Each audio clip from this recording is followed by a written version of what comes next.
KPS recording studio Reshma बाजार।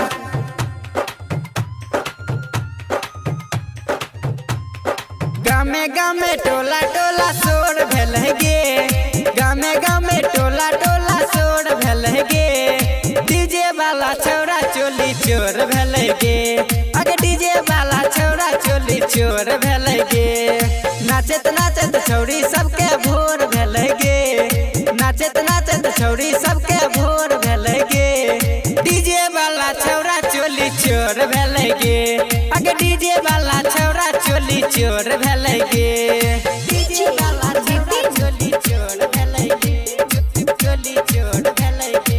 DJ वाला छौरा चोली, डीजे वाला छौरा चोली चोर भेल गे। टुक टुक के ताकै रहे गमछा के तोहर से, पड़ल रहे पीछा सखी गे भोर से। टुक टुक के ताकै रहे गमछा के तोहर से, पड़ल रहे पीछा सखी गे भोर से। चोली पोखाली एकर रहे ध्यान गे, लागे छे बच्चा जेना छैने से आन गे, लागे छे बच्चा जेना छैने से आन गे। मारी मारी सबे लता खोर भेल गे, मारी मारी सबे लता खोर भेल गे।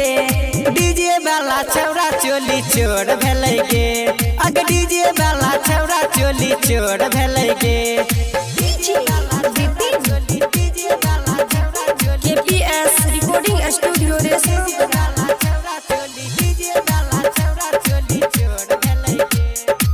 छौरी के देखी देखी मारे स्टाइल, फाटल जींस पिन्हे हाथे मोबाइल। हे गे छौरी के देखी देखी मारे स्टाइल, फाटल जींस पिन्हे हाथे mobile.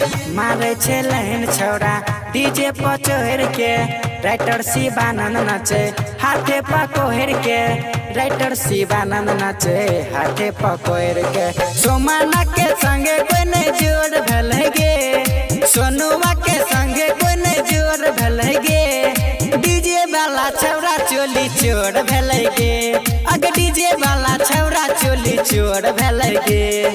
Recording by Suman Sargam HD। KPS recording studio Reshma Bazar Madhepura.